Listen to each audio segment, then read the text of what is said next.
Hello, Dr. Dyke Drummond here at the home of thehappymd.com in beautiful Seattle, Washington. Welcome to the latest episode of the Physicians on Purpose podcast. Tools so you can recognize and prevent your own burnout. Stories of burnout put to its highest and best use, and wellness leadership strategies. Everything you need to be a physician on purpose.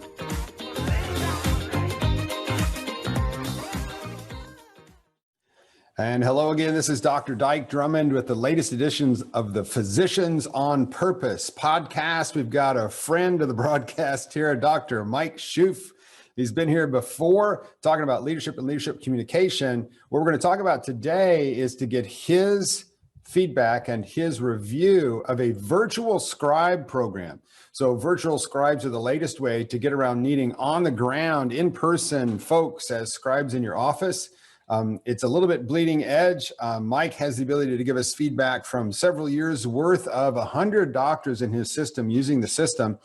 The system we're going to talk about today is we're going to review the Augmedix virtual scribe program. This is not a pitch by or from or sponsored by Augmedix. I have no connection with that company. What we're doing is just giving you a report from the field on how things are going. And let me just mention really quickly that one of the things we do here at thehappymd.com is create wellness champions. So if you want to play a role in the wellness movement in your organization, let me just tell you a little bit about our Quadruple Aim Physician Leadership Retreat, which comes up in April and September of 2021. Mike's a graduate of the retreat. We've got spots open and would love to talk to you about the retreat, get you the complete overview. All you have to do is go to thehappymd.com and hit the retreats tab, and you'll see all about the Quadruple Aim Physician Leadership Retreat. Well, hey, Mike, great to have you back here again. If you would, please just introduce yourself, what you do, your leadership position. Tell us a little bit about the organization before we get started. Wonderful, thanks. Glad to be with you. So Mike Schooff, I'm a family doctor. Been doing that for about 28 years now, I think the math is. For the past 14 months or so, I've been in a leadership position. I'm the primary care medical director for our primary care clinics in the Omaha, Nebraska, Council Bluffs, Iowa metro area for Catholic Health Initiatives, or CHI Health, which is part of Common Spirit Health. So we in the metro area, we've got about 22 primary care clinics that I help support and lead and guide. And before that, I was 12 years with this organization as a family doc in the clinics. Great. And then let's just talk a little bit. We're talking about scribes, but let's just talk a little bit about the concept of team-based care. Because when it comes to outpatient delivery of at least primary care and some other specialties, we solved the burnout equation a long time ago, actually about 10 years ago, with team-based care formats. And if you're taking notes, get ready to take some notes. I got some links down below. But what I want to say is that the first organization as a consultant that came out and actually had a viable team-based care initiative was called Team Care Medicine, teamcaremedicine.com. Go check out their website. What they do is upstaff the back office. You put more people in the back office to handle the workload that EMR brings, and you make some of them capable of scribing. So it's not necessarily a formal scribe. Some of these people are called super MAs. It's a super MA that escorts the patient in, does the vitals, reconciles the medicine, and stays in the room to scribe for you while you're with that individual patient. Another group that solved the team care concept is called Belin Health, B-E-L-I-N Health in Wisconsin. The guy in charge of that program is Jim Jerzak, great guy. And then the latest and greatest is Corey Lyon, C-O-R-E-Y, Lyon, L-Y-O-N, at the University of Colorado. Corey's a family doc. His program is called the APEX program, A-P-E-X. He's published about APEX in family practice journals a couple times over the last couple of years. Again, a super MA program. Here's the challenge. If you can get your organization to run a pilot of a team care project that amplifies the ability to get the job done in the back office by giving you more staff to help you with the documentation load, a super MA or a scribe, the first thing that's going to happen to you if you try to do this at scale in your organization is you're going to run out of MAs. You're going to run out of scribes. You're going to run out of the people who could be there in person to do the scribing work that you need to have done for this to be cost effective. Because in order for a team-based care project to be cost effective, if you put more people in the back office, you actually have to see more patients. So one of the adaptations in the industry is virtual scribes, meaning there's somebody scribing your visit, but they're not there. They're in a remote location connected by some sort of technology, cameras. One system has Google Glass, recordings, that kind of stuff. And so one of the big players in the field of virtual scribes, it's been around for a while, is one called Augmedix, Augmedix, Augmedix.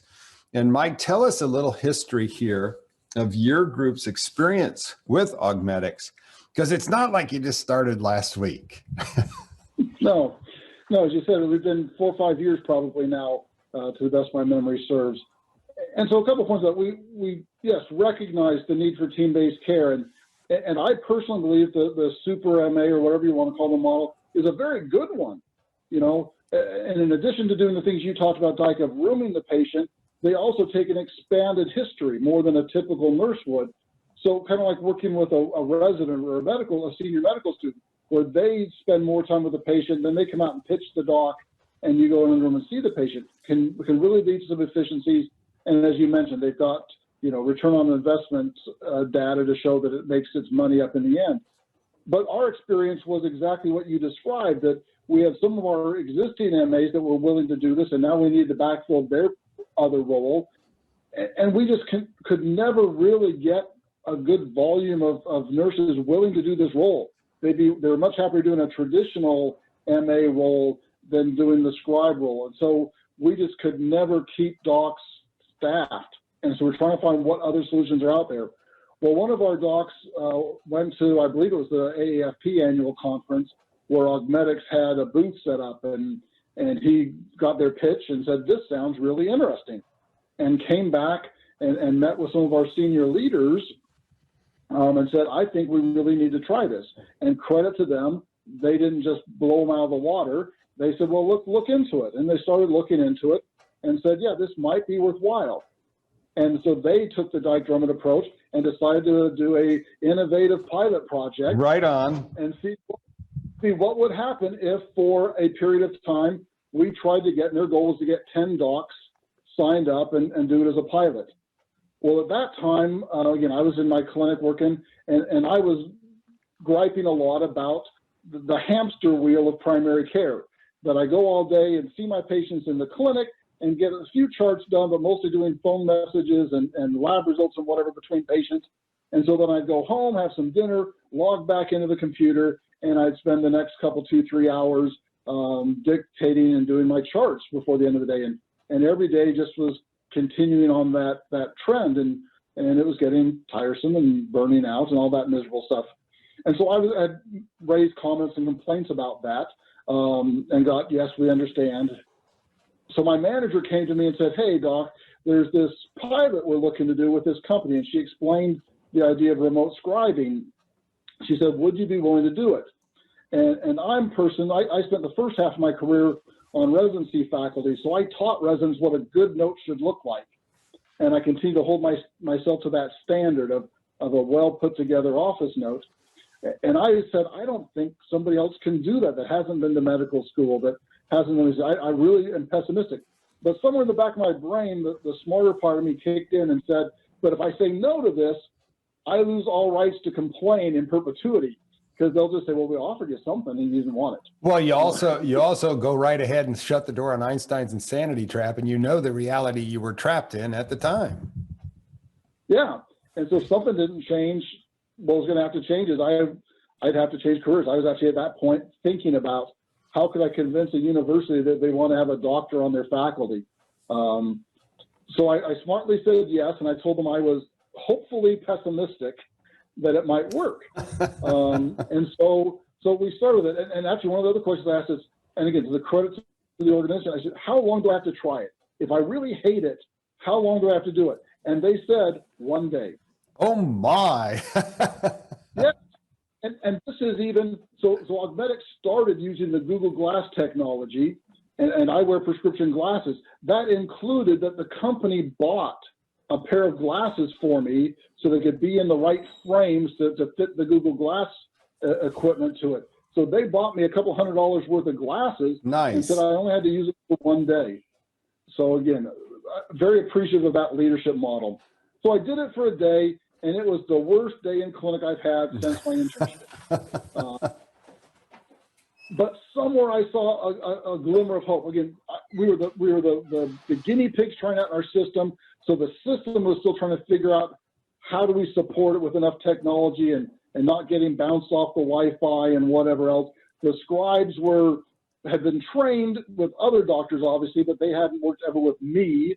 And so I was this was the first time I had a scribe. This was the first time they had scribed me. And so it was just like anytime you work with a new nurse or anybody else on any sort of a team. You know, if you play pickup basketball 2-on-2, if you've never played with the other person before, it takes a while to figure each other out. So it was painful, but I could see that it was potentially helpful. So we stuck it out, and again, it saved my career. Well, and when you first launched, you said that their pilot was meant to be 10, but I'm assuming that it didn't launch with 10. It was you and how many other people in the first day, first wave? I think there were actually like 9 of us. Oh my. One dropped out relatively quickly, couldn't figure out, that doc had a lot of medical students working with her, and she couldn't figure out how to interplay with the scribe well. And so after a month or so dropped out, but I think all the rest of us stayed on.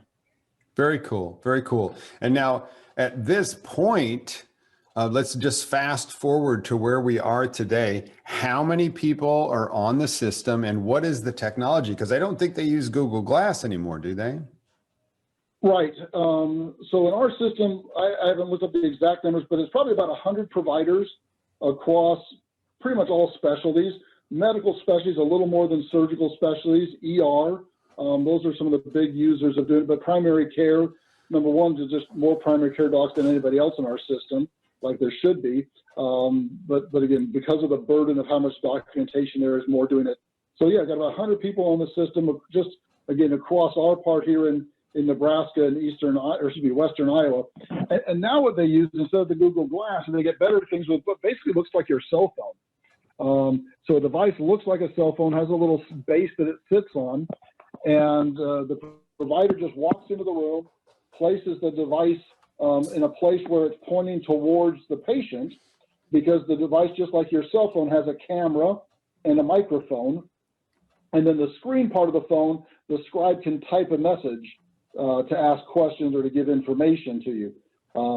So my kind of process of using it, I would start in my office and dictate to the scribe a little bit of the background story. So, hey, we're going to go see Dyke next. I saw Dyke 3 weeks ago for his hypertension. It was high. I added whatever to his medication regimen, told him to lay off the salt, and asked him to come back in 3 weeks to recheck. So the scribe would have all that typed in for me. And then I go in the room, again, put my device where it would see Dyke, and we just have a conversation. And one of the beauties, in addition to the time factor, which is the big thing for me, but it also made a connection. So we all know there are lots of docs that spend their visit with the patient behind the EMR screen, typing on their keyboard. Now, I can't type and talk and listen at the same time, so that never worked for me. But I always had to have a piece of paper, and I was always scribbling down notes to myself to dictate later what I was doing. With Augmedix, I did have a piece of paper still, so if there was some note I needed to make to myself, I'd go back and ask them again about this, or a data point I wanted to write down, or a to-do afterwards. I could keep my own little chicken scratch notes, but it didn't need to be very much. I could sit knee to knee with Dyke and look eye to eye and have a conversation. And the scribe was just typing all the medically pertinent parts of that. You know, he didn't fill his prescription, but he decided he was going to work on lifestyle stuff instead of whatever else goes on. And they would do that. And the camera part is because as you see a patient go, well, doc, it hurts here. So the scribe can just look up and see on their monitor that the patient's pointed their left shoulder. So they would be able to type in patient left shoulder pain. And then all this with Augmedix is a live stream that's encrypted, so it can't be hacked supposedly, but it's live. There's no copy made. So I would tell my patients, for example, so if you tell me today that you smoke pot and 20 years from now you want to run for president of the United States, TMZ can't hack into the website and find that recording. It's all private, just like the scribe is sitting in the room with me, but they don't have to be here taking up space. So it's an encrypted two-way communication Yes. that is not saved. Yes. Before every encounter, our corporate policy is we had to consent the patient to the Scribe service. So the first time the patient was involved in it, it took an explanation of what the service was and what it did. Follow-up visits, my nurse would just say, now, doc's still using the Scribe service, is that okay? And they would say, yes. And then we documented that just for legal purposes, but they always knew what's going on. In my experience, about 5% of patients declined. Most of those, their complaint was sexual or emotional in nature, behavioral.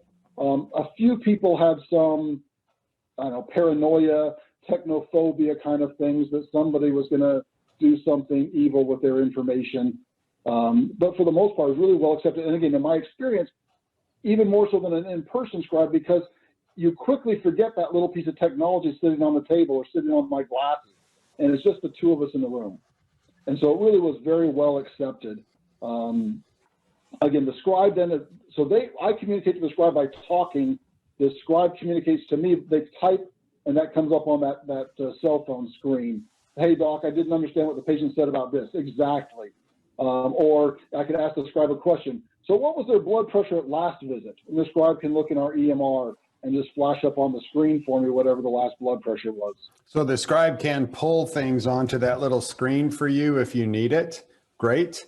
And Yep. then, when you started the program, what was the expectation of the additional number of patients you needed to see in order to continue to justify the program?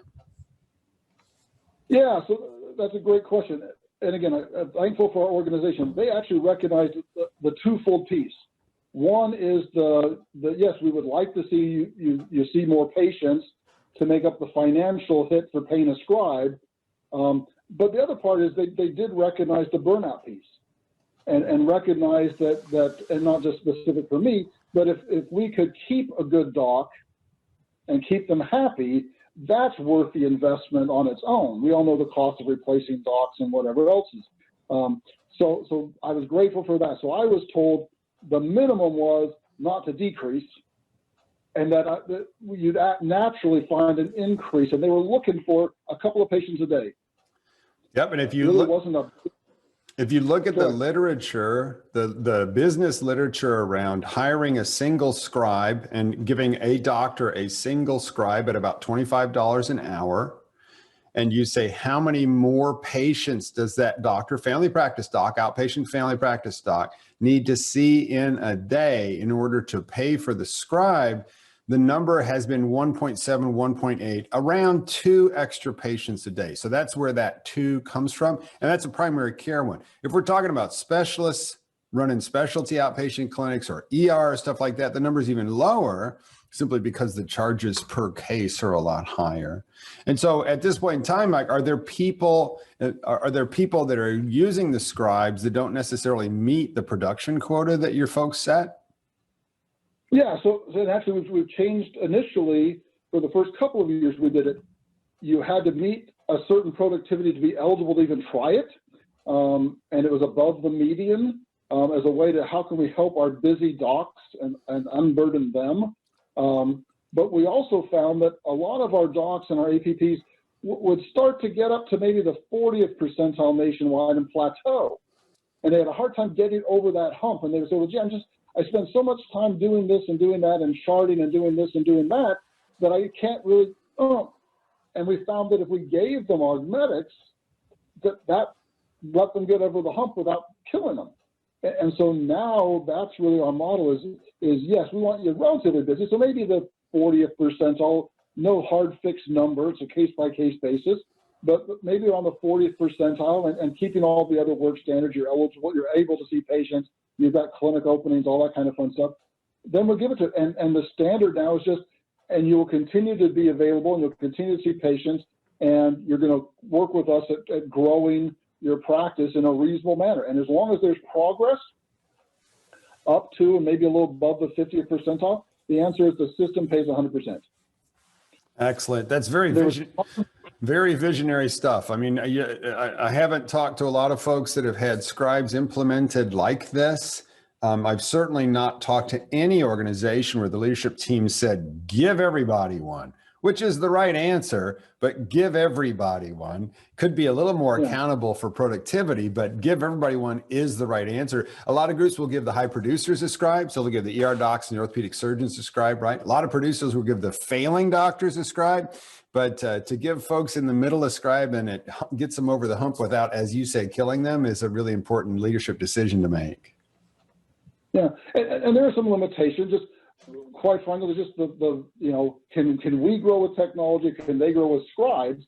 So it isn't just anybody that wants it can get it today, but yes, in a triage fashion, priority fashion of we can bring on about so many providers every so many months. We bring on another cohort of new providers. So it does take a good amount of IT investment up front, both time and some resources, depending on the Wi-Fi setup in your clinic base, because it's all Wi-Fi connected. Right. You don't want to be dropping in and out of your connection as you walk into an exam room or out. And then the training for the docs, and again, the backside, Augmedix has to have new scribes up and ready to take on our doctors.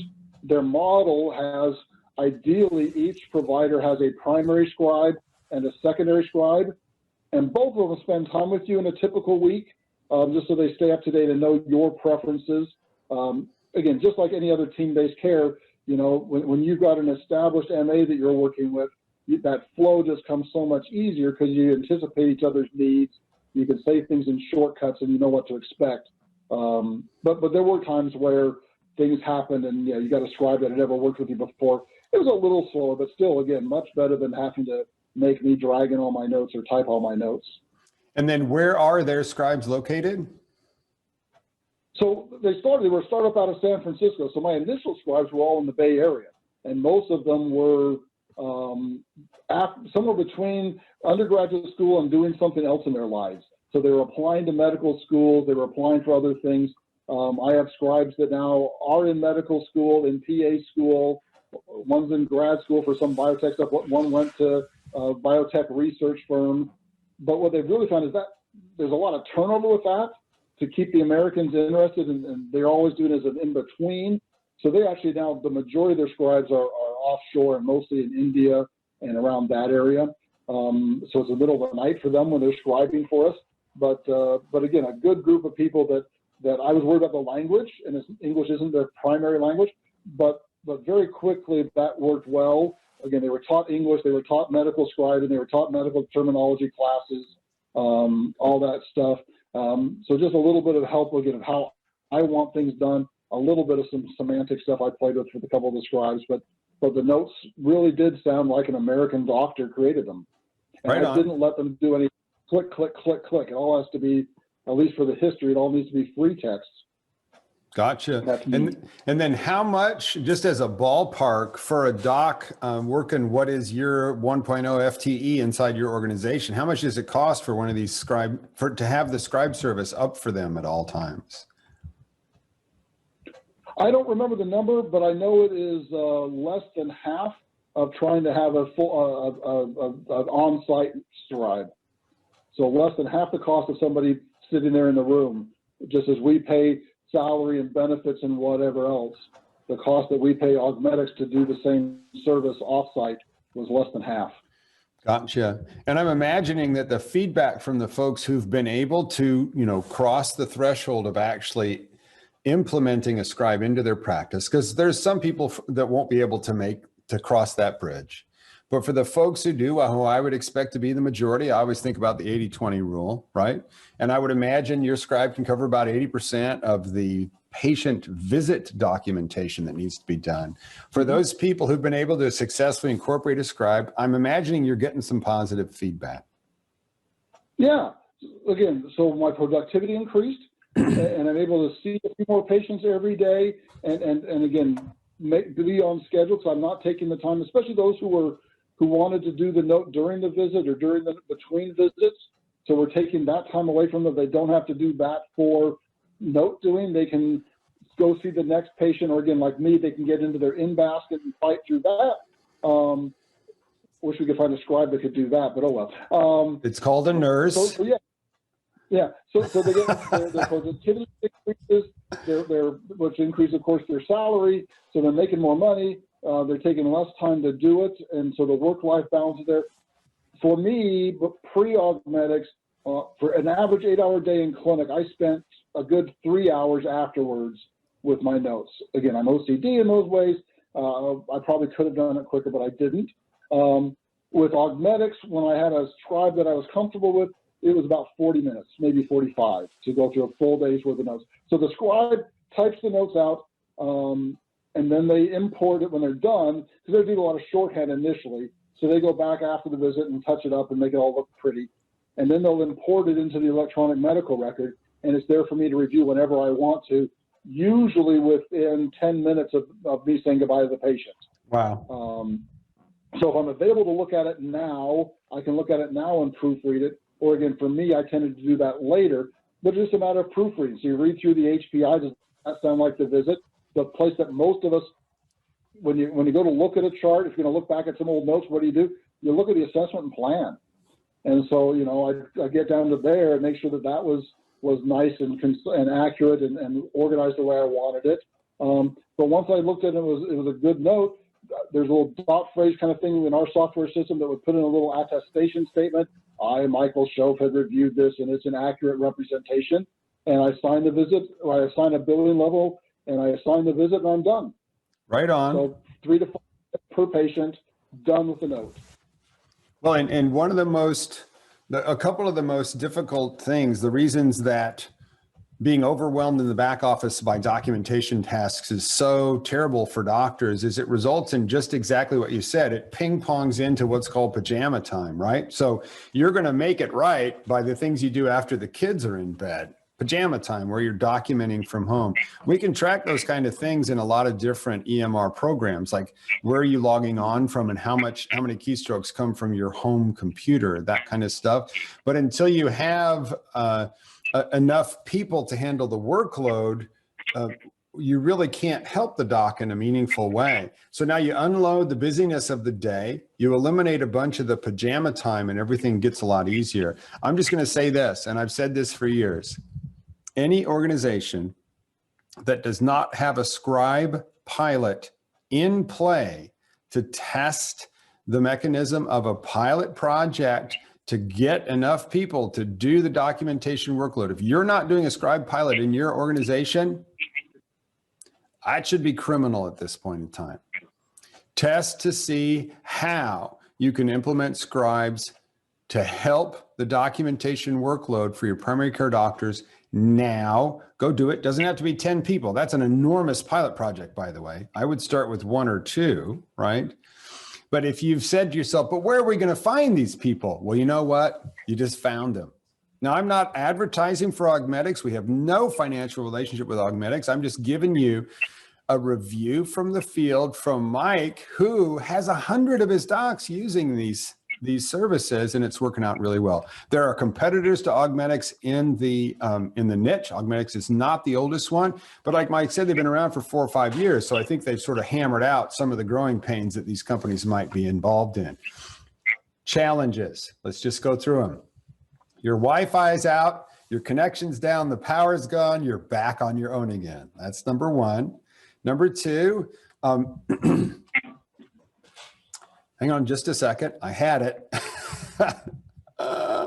Number 2, I have worked with a lot of different people who have successfully incorporated either a virtual or a live scribe, and they say it's not enough. And they say exactly what you just said. It's not just the patient note. It's my inbox, it's refills, it's consult notes, it's all the other electronic documentation routines that I have to go through that used to be covered by my nurse. But now I don't have a nurse because the group doesn't allow nurses in the back office in primary care. It's just MAs and other lower level people. I need somebody who can screen my inbox, who can actually apply some medical knowledge to it, right? So don't think that scribes are a magic potion, because there's still plenty more work to do in the back office. And a lot of it is electronic documentation. Any last thoughts here, Mike? Yeah, so on that part, and there are other things to do for those. Again, we've played and been successful with some and not successful with others. A refill protocol, where you can authorize a nurse to at least, penned orders for refills. They can screen through them and help. We've looked at and haven't been successful with actually some software trying to help with that it would automatize those protocols and give you a green check mark if it met the protocol, and a red check mark, a red X if it didn't. So you can look through and try to speed that up. Again, there's just little things you can do that way that can help that maybe others can be more successful with. But that's what it's about. I mean, our providers are where they do their best job is in assessing and managing patients and being knee to knee and eye to eye with them.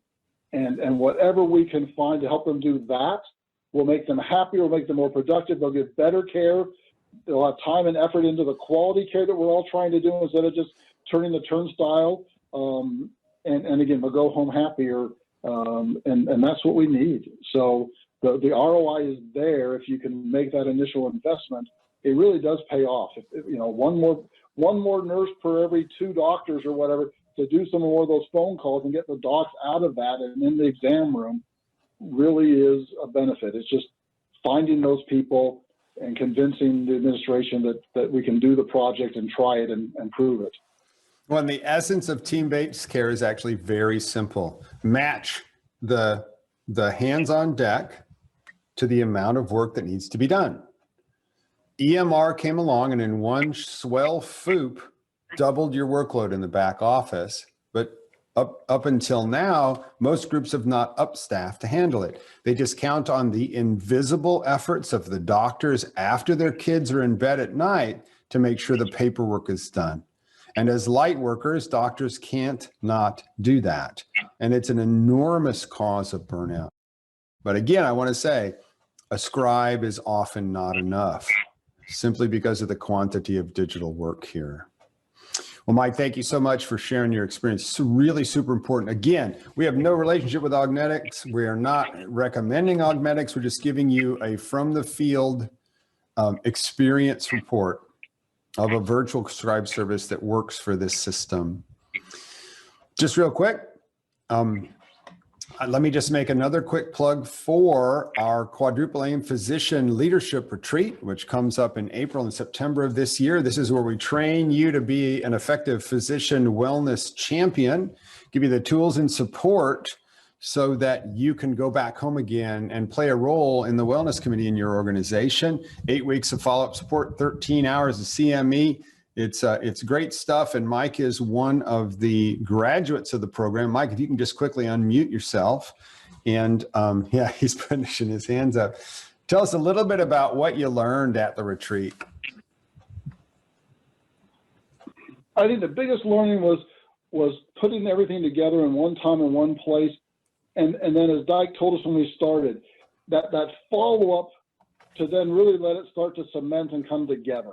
We all go to CME conferences, we drink from the fire hose over a 3 or 4 day weekend, and you go home and you get busy back into life and you never implemented the things you thought you learned. This gave us the chance each month to have follow-up to say, so what are you doing about it? And you've had time to think about it and time to remotivate, to say, how can we help each other? How can we help ourselves? And I like that approach too, that we started with individuals and we grew into systems about what can be done to help keep us all a little bit healthier. Right on. Well, thanks again, Mike. Thanks for being here. Thanks for being a good leader. I'm so glad you're in a great organization because every time they've had a chance to do the right thing, it sounds like they've done so. So that's it. Dyke Drummond here, the latest edition of the Physicians on Purpose podcast. Subscribe where you get your podcasts. Mike, have a great rest of your day, okay? Thanks. Bye-bye.